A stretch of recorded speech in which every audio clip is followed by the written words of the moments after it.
ሰላም ውድ አድማጮቻችን የምታዳምጡት ያያ ስፖርት ነው። አርሰናልና ፒኤስጂ በቻምፒዮንስ ሊጉ የሁለቱ አሸናፊ ዋንጫውን የማሸነፍ እድሉ ሰፊ ነው የሚል መረጃን ማቀርብላችሁ ይሆናል። ያንን ለምን አልን ስንል ደግሞ 5 ነገሮችን የምናነሳ ይሆናል። በመድፈኞቹ በኩል ጥሩ ዜና አለ። የአርሰናል የሴቶች ቡድን እንግዲህ ሊዮንን ከሜዳ ውጭ ሂዶ 4-1 ማሸነፍ ችሏል። ይህ ደግሞ ለወንዱ ቡድን ትልቅ መነሳሳትን ይፈጥራል። ሌላኛው የሆነውን የፈረንሳዩን ክለብ ሊዮንን ማሸነፍ ችሏል። በሜዳቸው 2-1 ተሸንፈው ነበር። ነገር ግን የአርሰናል ቡድን ከሜዳ ውጭ 4-1 ማሸነፉን ተከትሎ ያ ማለት በአጠቃላይ ውጤት 5-3 ወደ ቀጣዩ ዙር ወይም ደግሞ ወደ ፍጻሜው አልፏል። እንግዲህ ግንቦት 16 ፍጻሜው የሚካሄድ ይሆናል። ባርሴሎናን የመግጠም ዕድላቸው ሰፊ ነው። እንግዲህ ጠንካራ ነው። በሴቶች የውድድር አድማጮቻችን ሊሆን ባለፉት 5 ተከታታይ ዓመታት አሸንፏል።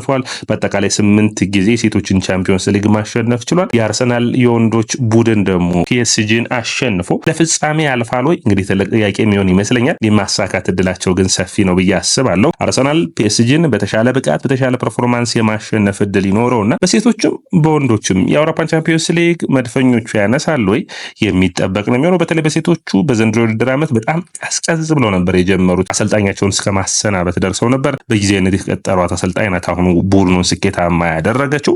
ስለዚህ ይህ ይበል የሚያሰኝ ነው። በሴቶች ቻምፒዮንስ ሊግ አርሰናል አሸንፎ አያውቅም፣ ወንዶችም አሸንፎ አያውቅምና ይህ ዓመት የመድፈኞቹን ገድ የሚሰበርበት ይሆን የምናይ ነው የሚሆነው። ሰላም ውድ አድማጮቻችን፣ ይህ ያያ ስፖርት ነው። በእናንተ እይታ የአውሮፓ ቻምፒዮንስ ሊጉን ከአራቱ ቡድኖች የትኛው የማሸነፍ እድል አለው ብላችሁ ታስባላችሁ? እንግዲህ ኦፕታ ሱፐር ኮምፒውተር እንደሚለው ከሆነ አርሰናል ይህንን ዋንጫ የማሸነፍ እድሉ ከሌሎቹ የተሻለ ነው ይለናል። 28% ለአርሰናል፣ ፒኤስጂ 24%፣ ኢንተር ሚላን 25.5%፣ ባርሴሎና 21.8% ሰጡታል። እንግዲህ ትንሽ ጠንካራ ሊል የመቻል እድል ይኖረዋል። ነገር ግን አርሰናልና ፒኤስጂ እንግዲህ አርሰናል ፒኤስጂን ካለፈ ይህን ውድድር የማሸነፍ እድል ሊኖረው ይችላል ይላሉ። ለምንድን ነው የአርሰናልና የፒኤስጂ አሸናፊ ለፍጻሜ ደርሶ ዋንጫውን የማሸነፍ ትልቅ እድል አለው የሚሉ እንግዲህ አንዳንድ ቁጥራዊ መረጃዎችን አንዳንድ እንግዲህ አጋጣሚዎችን ምነግራችሁ ይሆናል። እነዚህ አጋጣሚዎች አርሰናልን ይጠቁማሉ የሚለው እንግዲህ የሚጠበቅ ነው የሚሆነው። የመጀመሪያው የሚሆነው እንግዲህ የኦፕታ ሱፐር ኮምፒውተር ግምት ነው። አርሰናልና ፒኤስጂን ይህንን ዋንጫ ለማሸነፍ እድሉን ሰጥቷል።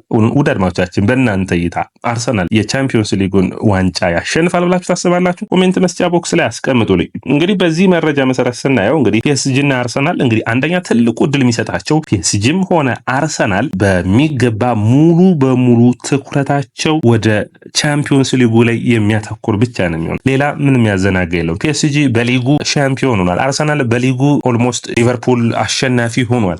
ስለዚህ አርሰናልም ፒኤስጂም ሁለቱም ትኩረታቸው ከቻምፒዮንስ ሊጉ የሚነቅሉ አይሆንም። ባርሴሎናና ኢንተር ሚላን ግን በአጋጣሚ ይሁን እንግዲህ ባርሴሎናን በምናይበት ሁኔታ ኮፓ ዴላሬውን ማሸነፍ ችሏል፣ ማድሪድን አሸንፎ። ነገር ግን ሊጉን ለማሸነፍ ይፈልጋሉ። በ4 ነጥብ ልዩነት እየመሩ ነው። ነገር ግን ከሪያል ማድሪድ ጋር ጨዋታ አለባቸው። ያንን ማሸነፍ በቀሪዎቹ 4 ጨዋታዎች ጥሩ ፐርፎርማንስ ማሳየትና ነጥብ አለመጣል ይጠበቅባቸዋል። ስለዚህ በሁለቱም ረገድ ጠንካራ ተፎካካሪ መሆን ይጠበቅባቸዋል። ከዛ ውጭ ደግሞ አሳዛኝ የሚሆነው እስከ መጨረሻው ድረስ በሃይ ኢንተንሲቲ ስለሚጫወቱ ለፍጻሜ ቢደርሱ እንኳን እነዚህ ቡድኖች ደከም የማለት እድል ይኖራቸዋል፣ በጣም ብዙ ጨዋታ ከመጫወት አንጻር። አርሰናልና ፒኤስጂ ግን ብዙ ተጫዋቾቻቸውን በየጨዋታው እያሳረፉ እየመጡ እንዳለ የሚታይ ነው። ኢንተር ሚላን በውድድር ዓመቱ ሳይደርስ እንግዲህ በጣም እንግዲህ የሲሞኔ ኢንዛጊ ቡድን በጣም ጠንካራ ከሚባሉ ቡድኖች ውስጥ አንዱ ነው። በእድሜ ከፍ ያለም ቡድን እንደሆነ የሚታወቅ ነው። ነገር ግን አሁን ችግር ውስጥ የገባ ይመስላል። በሳምንቱ አጋማሽ በኮፓ ዴላሬው በኤሲ ሚላን 3-0 ተሸነፈ። ሌላኛው የሚሆነው በሳምንቱ መጨረሻ በሮማ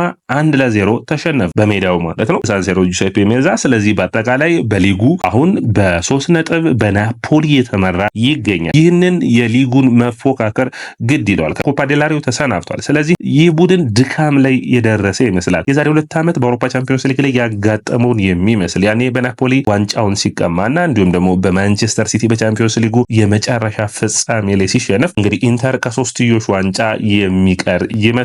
ባርሴሎናም ለሶስትዮሽ ዋንጫ በሚመስል ሁኔታ ነው እየተፋለሙ የሚገኙ። ስለዚህ የሁለቱ ፍጻሜ የሚደርሱ ከሆነ ከአርሰናልና ፒኤስጂ በተለየ ደክመው የመድረስ እድል ይኖራቸዋል። ምክንያቱም እስከ መጨረሻው ጨዋታ ድረስ የመፋለም ግዴታ ይኖርባቸዋል፣ ዋንጫዎችን ቀድመው ማረጋገጥ ስላልቻሉ።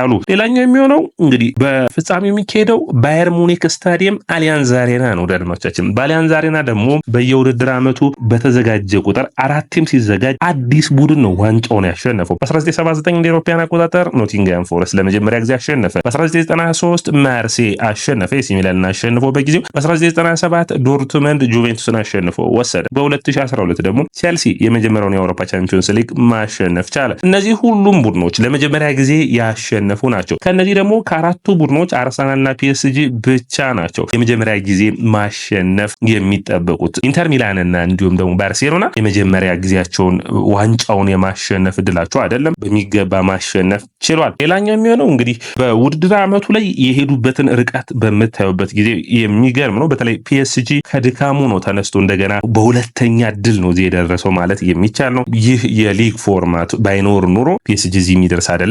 አትሌቲኮ ማድሪድ፣ አርሰናልና ባየር ሙኒክን አሸንፈውት ማንቸስተር ሲቲን በመጨረሻዎቹ ጨዋታዎች በማሸነፍ ነው ወደ አውሮፓ ቻምፒዮንስ ሊግ ጥሎ ማለፉ መግባት የቻለው። በጥሎ ማለፉ ስታዲየም ብሬስትን፣ ሊቨርፑልን እና አስቶን ቪላን ጥሎ እዚህ ደርሷል። በአርሰናል በኩል በኢንተር ሚላን ብቻ ነው የተሸነፉት። የመጀመሪያ ጨዋታቸውን አትላንታን ቤርጋሞ ድረስ ሄደው 0-0፣ ኢንተር ሚላን ሳንሴሮ ጁሴፔ ሜአዛ 1-0 ተሸነፉ። በፒኤስጂን 2-0 አሸነፉ። ሞናኮን 3-0፣ ጂሮናን 3-1።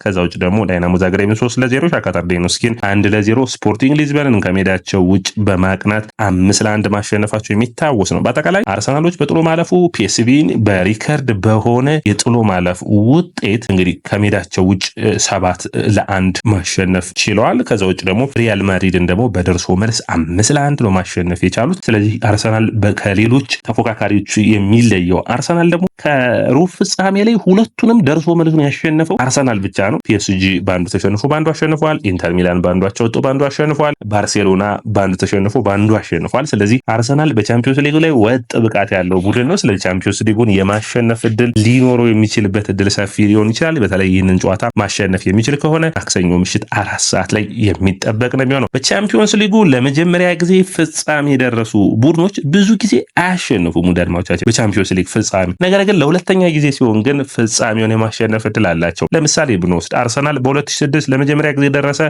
አላሸነፈም። ስፐርስ በ2019፣ ቼልሲ በ2008 በማንቸስተር ዩናይትድ የተቀማው የፍጻሜ ጨዋታ ሲታወስ ያንን ጨዋታ ማሸነፍ አልቻለም ነበር፣ በፍጻሜው ተሸንፎ ነበር። ፒኤስጂ በ2020 በቶማስ ቱሄል ስር ለፍጻሜ ደርሰው ማሸነፍ አልቻሉም ነበር። ማንቸስተር ሲቲ በ2021 ለፍጻሜ ደርሶ ማሸነፍ አልቻለም ነበር። ሁለተኛ ጊዜ ሲደርሱ ግን ዋንጫውን የማሸነፍ እድላቸው ሰፊ ነው። ለፍጻሜ ሁለተኛ ጊዜ ለመድረስ ነው አርሰናልና ፒኤስጂ የሚጫወቱት። ማንቸስተር ሲቲ በ2023 ለሁለተኛ ጊዜ ሲደርስ ዋንጫውን አሳክቶታል።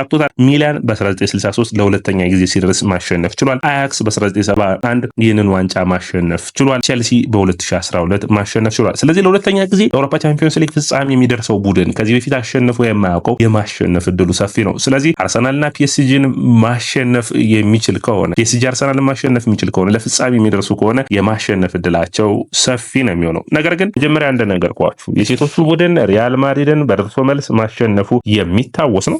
አሁን ደግሞ ትልቁ ስራ የሚጠበቀው ከወንዶቹ ቡድን ነው። የወንዶቹ ቡድን በፍጻሜ ደርሶ ሙኒክ ላይ አርሰናልን ለመጀመሪያ ጊዜ የአውሮፓ ቻምፒዮንስ ሊግን ማሸነፍ እንዲችል ያግዘው ይሆን የሚጠበቅ ነው የሚሆነው። በማይክል አርቴታ ስር አርሰናል እየተመራ ብዙ ነገሮች እንደተቸገረ የምታስታውሱት ነው። ነገር ግን በመጀመሪያዎቹ ጊዜያቶች ብቻ ያነሳው ያ የኤፍኤ ካፕ ዋንጫ አርሰናልን የት ያደርሰው ይሆን የሚል ነው። ምክንያቱም አሁንም ዋንጫዎችን መድፈኞቹ ይፈልጋሉ።